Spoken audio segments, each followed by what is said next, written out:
everyone. Welcome. I said that we have where to invest, we have how to conceptualize and plan it. Now we have to talk about the business registration and regulatory processes.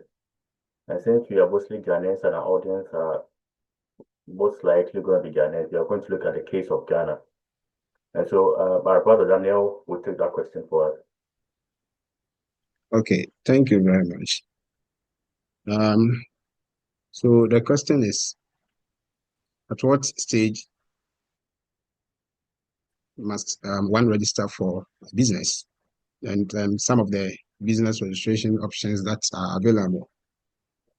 There was this man who had an idea to start a business. So he started, he had a name, he got a name, started printing stickers and other things, the signages and other things. After he was done with all these things for the office, he went to the registrar general wanting to register the business. In their quest to search for the name was existing already. So this is some of the mistakes that people do. They set up the business. When the business is doing well, the name has gone far. That is when they want to register.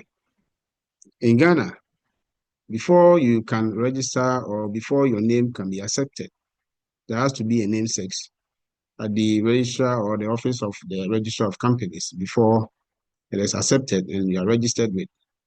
So you cannot just wake up one day, you have your name and you think that is all, they are going to accept it. At the end of the day, they have to confirm first before the exam. One thing is that we have a lot of business options for registration in Ghana. We can talk about sole proprietorship, partnership. We have companies limited by shares, companies limited by guarantee, and external companies. But before we delve into that, let's consider some of the factors that you and I, we have to consider. We need to look at our liability. Okay, how much liability we want to assume in case of if something happens in the near future. Are we willing to sacrifice some of our personal properties to set off the business debt? Or do we want to limit our liabilities to whatever contributions we've made to the company? These are some of the things that you and I have to consider before we select the best option that are available, whether to go for the partnership, sole proprietorship. Not to cut you, but can you explain what liabilities are so that we can, the people listening can understand? Okay, so liability in let me say in simple terms can be like debt. Okay, when there are debts, how are you going to cater for it? Are you restricting the debt to the company, that the company should sell off its personal assets to cover that? Or are you willing to sacrifice your personal properties to take care of the debt? So if you are to ask of liabilities, that is it. You can also talk about capital requirements. Each of these companies, it comes with its own capital requirements. Some of them needs a lot of capital to start. You need to consider that before you go into that. What are the management structures and the controls that you want to be in the business? Some of these things have to be considered. Do you want to solely own the business, make decisions on your own? These are some of the factors you need to consider. Okay, do you want to hold too much power? If you want to hold too much power, it depends on, and it has the kind of business you can do to hold too much power. What are some of the tax implications? Okay, these companies or the common businesses I mentioned, it all comes with its own tax implications. Okay, you need to consider, are you willing to pay more taxes or you want to limit yourself to some extent? And these are some of the things you need to consider. Okay, so having said that, let's look at what sole proprietorship is. As the name suggests, sole, okay? It means that it is solely owned by an individual. And you, the individual, you control affairs of the business. In case there's any liability, you are willing to sacrifice your personal properties to cater for the debt or whatever liabilities that may come in the near future. What are some of the registration requirements? When you go to the office of the registrar of companies, you need your Ghana card and you also need your tax identification number. I'm sure before you register, and that's the reason why the Ghana card came, and it has a lot of particulars. And aside the Ghana card coming in place, I think at the time, the government said it was replacing the thing with the Ghana card. But as stands today, if you want to register for a business, you still need your tax identification number before the business can be registered. We can also talk about the fact that this sole proprietorship is limited to or ideal for some small businesses that comes with minimal risk. And we can also talk about the tax implications. The tax implications with this kind of businesses are very less as compared to companies limited by shares. Okay, some of the companies that you may see around, that if you want to know if it's sole proprietorship, you see enterprise, maybe Danat Enterprise, Enoch Ventures. These are the type of businesses that we say they are sole proprietorship, and you solely own it. And it comes with its own disadvantages.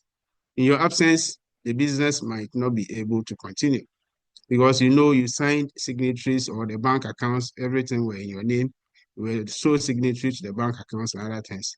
You solely entered into some contracts and other things, and it becomes very difficult for your successors to continue with the business.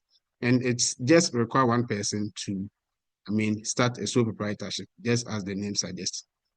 Let's also look at partnership. We are talking about partnership. It means that one person cannot do, we need two people or more. And in Ghana, per our laws, the minimum is 2 and the maximum is 20. You cannot go beyond 20. If you want to go beyond 20, you need to select a different business type. Okay, so this type of businesses are ideally for consultants or consulting firms and law firms. So most of the times you see these businesses around Enoch and Associates. You see Danat Consult and Associates, Bismarck and Partners. These legal firms, law firms, accounting consult firms that you see around, most of them are partnership. Okay. And as I said, it's owned by 2 or more individuals. So when there's profit sharing, they share it among themselves as whatever comes out of it. If there are any losses, liabilities, or debts, the people or the individuals have to share. And if you want to register, it follows the same format as the sole proprietorship. Okay, the basic requirements are there, but the fee is 240 Ghana cedis as compared with sole proprietorship where you pay 100 Ghana cedis. It depends on whoever is registering for you. In Ghana, some people may charge something extra for their services, but what is going to the government is 240 Ghana cedis. So if you transfer someone and he's charging you something extra, it could be for the services he's rendering for you. And if you want a VIP service, you pay 1,000 Ghana cedis in excess. Those who want the quick way, they want things in the quick way. They sit down for things to happen before they register for their businesses. We can also talk about companies limited by shares. These companies you see around MTN Ghana Limited or sometimes LTD. These days, this government is saying you go by the LTD or the limited. You can have Danat Limited, and you go into it. It has its own objects, or it has its own core activities that they are doing. And with this kind of business, you need at least 2 people. That's the minimum you can have, and the maximum is 50. You cannot go beyond 50 shareholders. The minimum is just 2, and the maximum is just 50.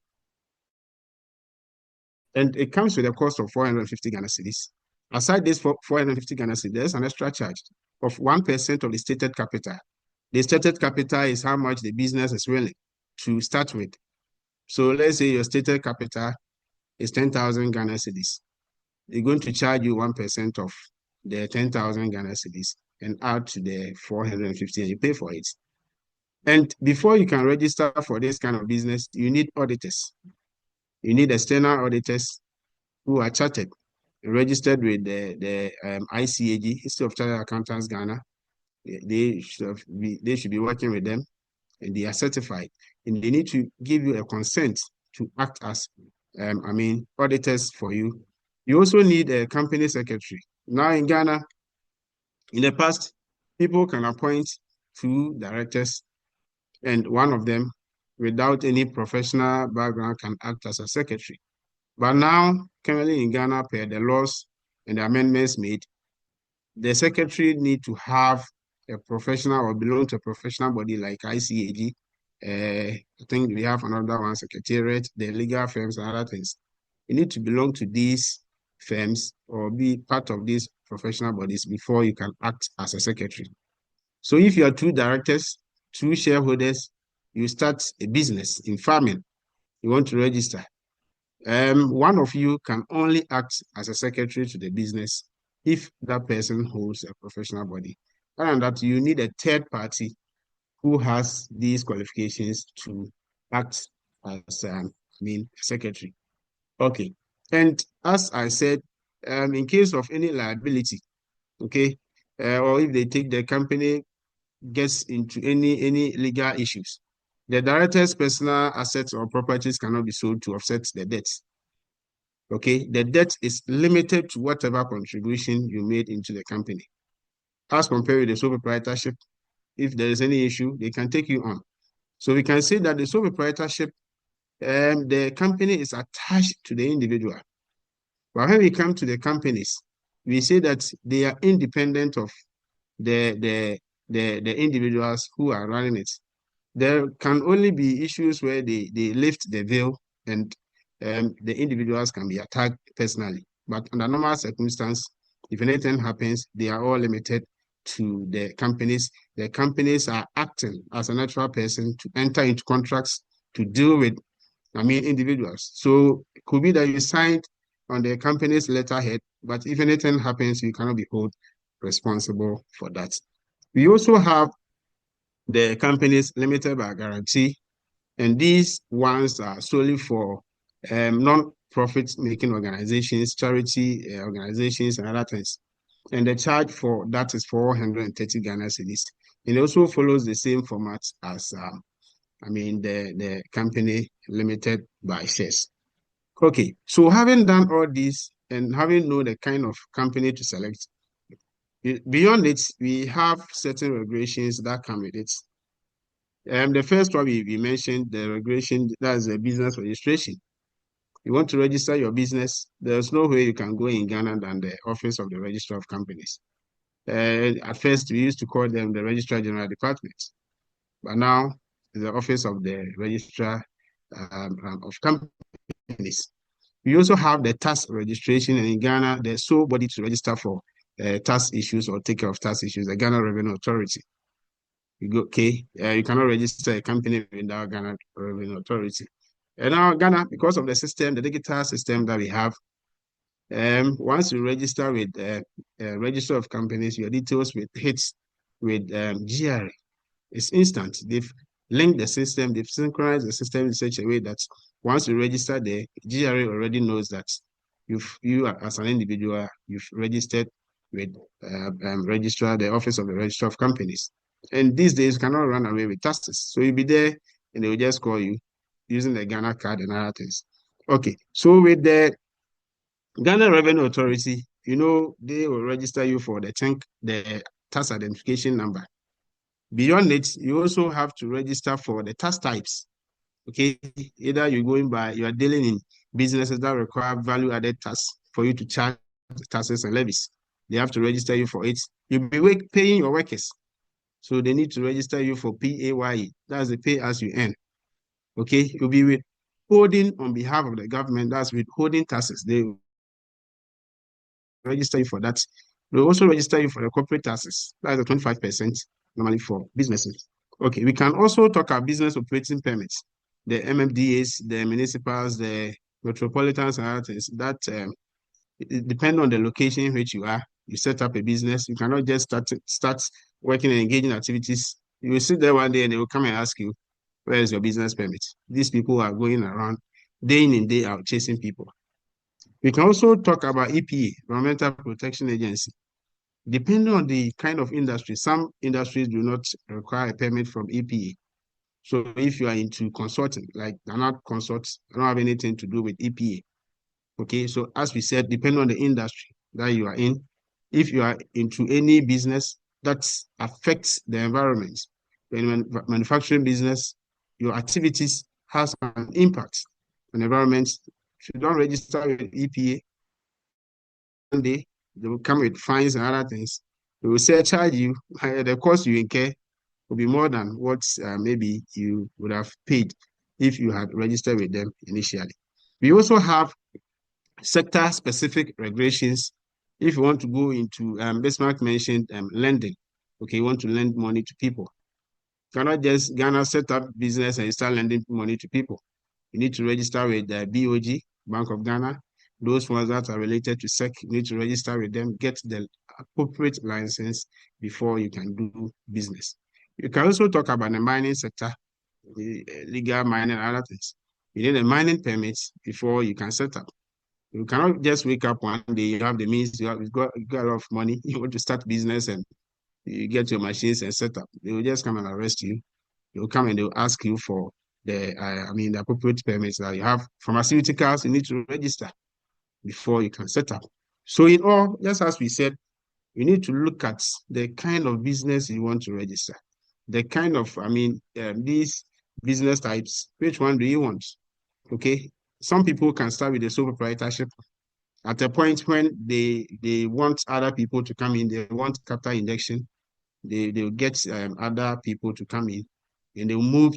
You just have to go to register of office of the register of companies and inform them, I want to upgrade the sole proprietorship to companies limited by shares, and they'll do that for you. Thank you. Thank you very much, Daniel, for the extensive deliberation on business registration and regulatory requirements. So now that we've handled that, now let's look at you've registered your business, you've gone with the regulatory requirements. So before you Yeah, continue, before you continue, just to add up to what Dan has said, in terms of the company, Dan said you need 2 persons or more to form the company. Then the new Act 992, the Companies Act of 2019 at 992 talks about Section 6 of the Act says that 1 or more persons may form an incorporated company under this Act. So it means that you don't need 2 persons. 1 person can still form a company, but the things that Dan has said in terms of the secretary, the directors, the subscribers, and all those things are also very necessary to look at. It's also very necessary to look at. Thank you, Doc, for the updates. Things of the company. Thank you very much. Okay, thank you. So yeah, as I said, we move on to the business implementation and development. At what point should you implement your idea, and what are the phases of business development? So, Richard will take that for us. 10 minutes maximum, maybe. Okay, so maybe less. Okay.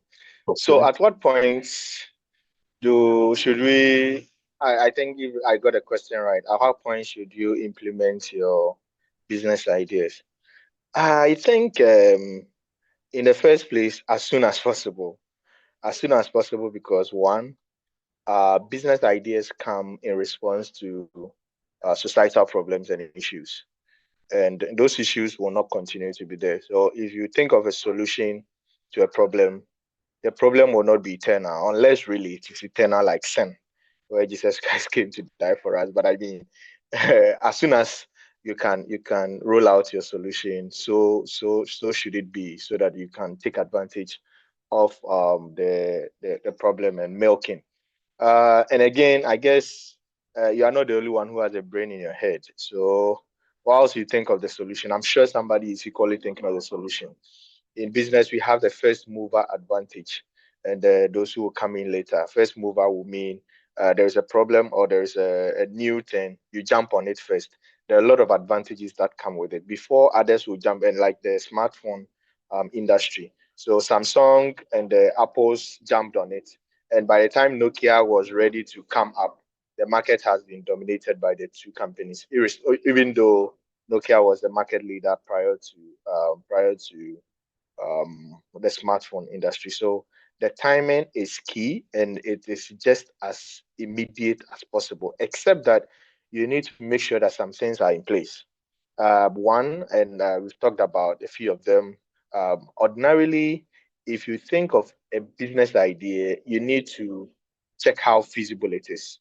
So in most business circles, you think about feasibility analysis for business ideas. What you are saying is the business idea that you have feasible? And by feasibility, you may be looking at about three items. Feasible in terms of operationalizing your idea. So here we have people want to spend time on the sea for vacation, or let me say people want to have a unique place of vacation, and you decide that you want to take them to Mars. Is it really feasible operationally? It may be if you ask the questions and you really get an answer, but you should first check of the operational feasibility. You should also look for the economic feasibility or financial feasibility. In this instance, you are looking at if I try to get people to Mars, the cost that is involved in getting people to Mars and how much you may charge, does it even make sense? So you need to ask yourself whether it makes sense. If it is watch that you want to sell, if I'm preparing watch to sell, maybe the unique watch that comes in a different color compared to the amounts people are willing to buy for, it doesn't make sense. Is it feasible? And again, market feasibility, you may be looking at, do you even have a market for the idea that you have? So it may sound very good in your ears. Sometimes you need to check with a few friends, just ask them whether really that problem exists, because you may be living in a fool's paradise thinking that the problem exists whilst there is no problem. Another thing that quite related is business plan. Ordinarily, and in Ghana, Bismarck mentioned it, a lot of people do copy and paste in business. So a colleague has set up an MTN umbrella here. There seem to be a lot of money or a lot of people around him in the evening. So it looks like business is booming. So let me also go and get an MTN umbrella and then start MTN transfer. Or these are friends who come to sit with the person to chat.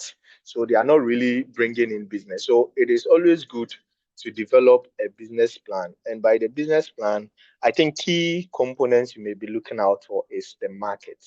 The market. So who are the people that you are serving your product to? And then how much or what product are you giving to these various people in in each segment of the market, and even how much you are pricing for the product. So you need to understand the market that you are dealing with. A lot of people in Ghana are into the food manufacturing or food bottling, or I don't know how I'll name it, but the drinks, the juices, the salad Processing, packaging, and all of that. Yeah, process, not really processing, it's or package. Okay, well, packaging. Yeah, let me make packaging it and processing. Yeah. very much packaging and processing and packaging. But do you really have a market for it? So most of these people start with their family, which is a very good place to start, family and friends. But for how long would your friends buy your sobolo? For how long will your friends buy your salad? They'll eat salad once a week or twice a week. How do you ensure that you have continuous production of salad and there are people to buy? You need to understand that market. You need to understand the various people involved. So, for instance, whilst I was in KPMG, there was a woman who used to sell salad. She used to come on Tuesdays and Thursdays. And later I realized that she sells other offices on the other days. So she ensured that continuously she has a market and then she's serving them what they need. So it is always good. And also, you need to get, as part of your business plan, also get a business model that works fine to meet the plan. There are a lot of businesses that people only see the business model, but not the operating model.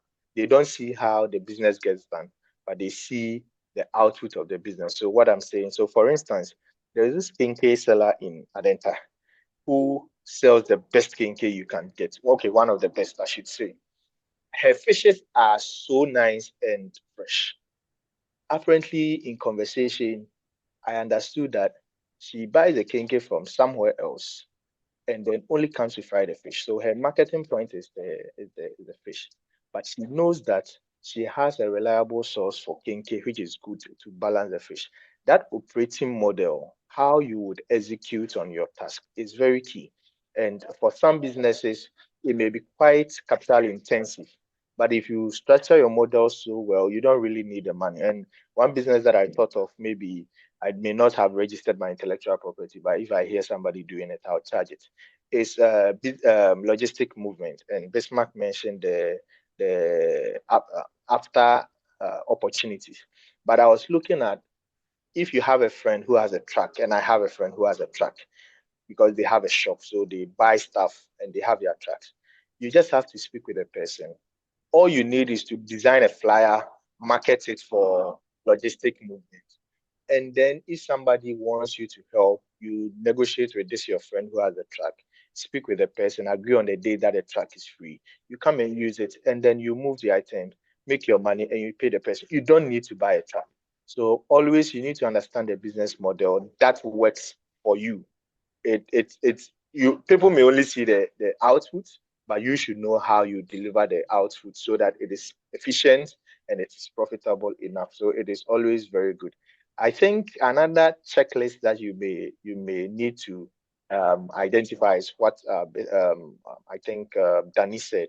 And here, as I said, I'm responding to the question: when should we implement our ideas? As soon as possible, and make sure that you've gone through beyond these the regulatory checklist.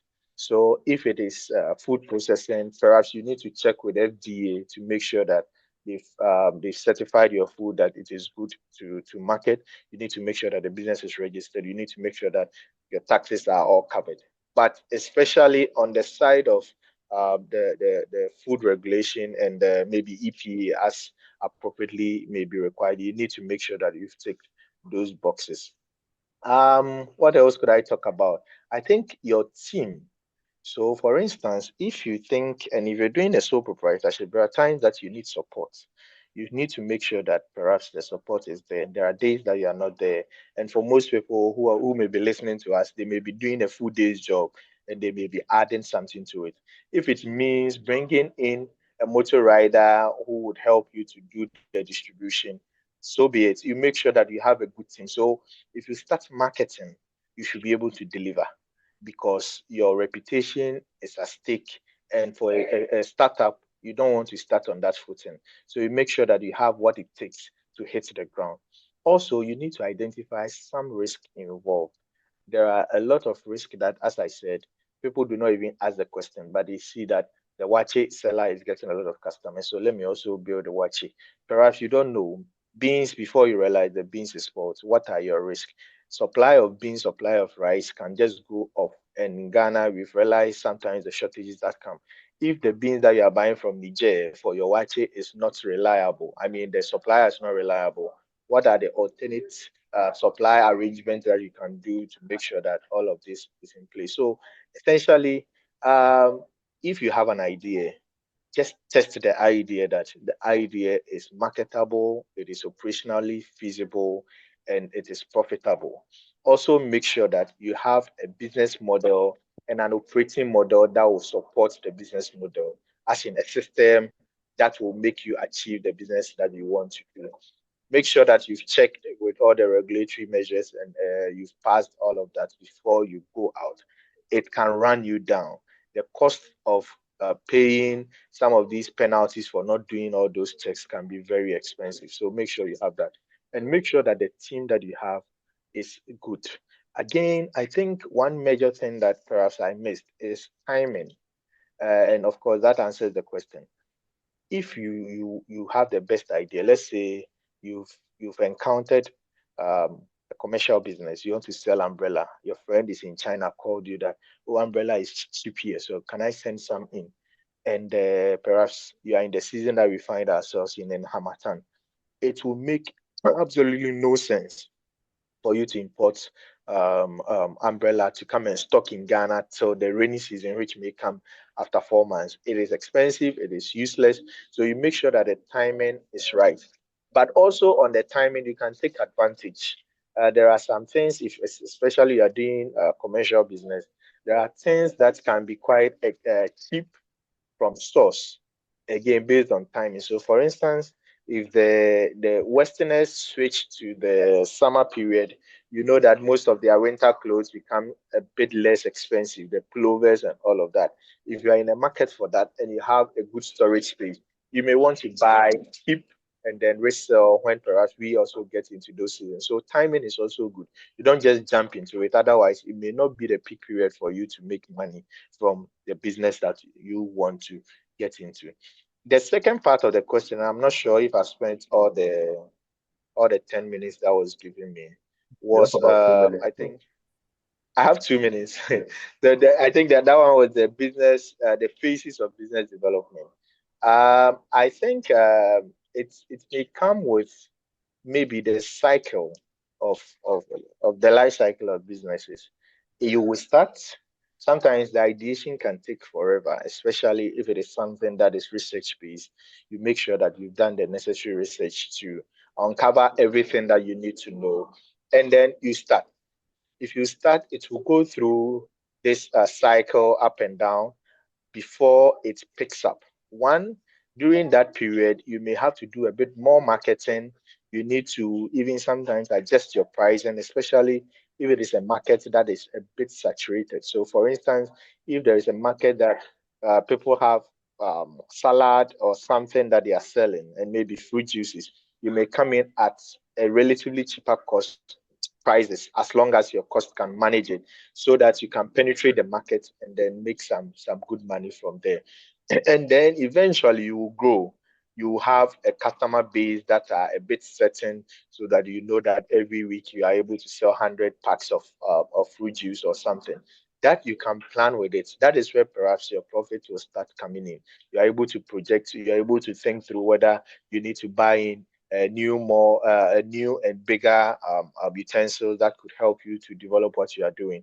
If it is a big business, as the market stabilizes or as it grows to that peak, you now think through whether you need to get in new machines that would be more efficient because you know that we have a stable market who would always, in the short to medium term, be demanding your product. So you want to get in the relevant information machines that could help you. Eventually, you get to that side where profitability will boom. But as a life cycle of human beings, it will get to a time that you may need to either call it quits. So that is where you may either diversify or just call it off, depending on the model that you start with. So within these phases, there are times that you run at losses, especially the early stages. And it is always good for you to be preemptive and be ready for it for the loss period. Because one, you will invest more in the ideas, you invest in research, you invest in developing, processing, making sure that everything works. And when you start selling, you need to now develop your distribution network, which can also be equally expensive. Money may not come in as you like it, but you don't give up. I think as entrepreneurs, one of your badges that you need to get is the patience and the adaptability that you need to go through some of these things. Eventually, it will pick up. If it picks up, at least to the extent that you are breaking even, it gives you the hope that things are going to get well because you know you are not moving on a straight line curve. But if you start breaking even, and by breaking even, it will get to a time that your profit comes to match up the cost, and sometimes you are not getting anything, but at least it pays for your the cost of running the business.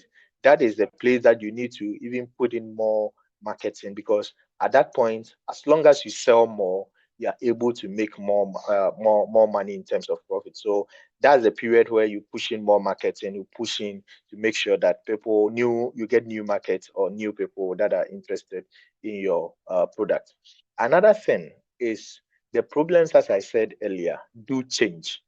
The problems that your idea is responding to do change, and people's behavior also do change. For that reason, you should be looking for ways to continuously improve. The truth is, if you are selling like my wife is doing, cakes. It is just the moment everybody will learn how to do cakes because of social media. What are you doing extra so that you are still relevant in the market? If it means doing additional courses or learning about additional problem or finding new markets to serve, all these will make you relevant for a longer term. But if you continue to do what you are doing and hoping that people will continue to need that product, you may be surprised that you'll be out of market. Now that we have these electronic vehicles coming up, last week I read that Nissan is just about leaving the market and is looking for an automobile company to buy it. Meanwhile, when I was growing up, my favorite car that I saw a man drive in my neighborhood was Nissan Sentra. And I was hoping that when I go and make money, I can buy Nissan Sentra. But Nissan is just about moving from the market, all because we are moving from the gasoline to the electronic market, vehicle market, and they are not ready for it. So here we have it that you need to continuously learn and improve to get better as a business person. Thank you very much. I guess I extended my time small, but if there are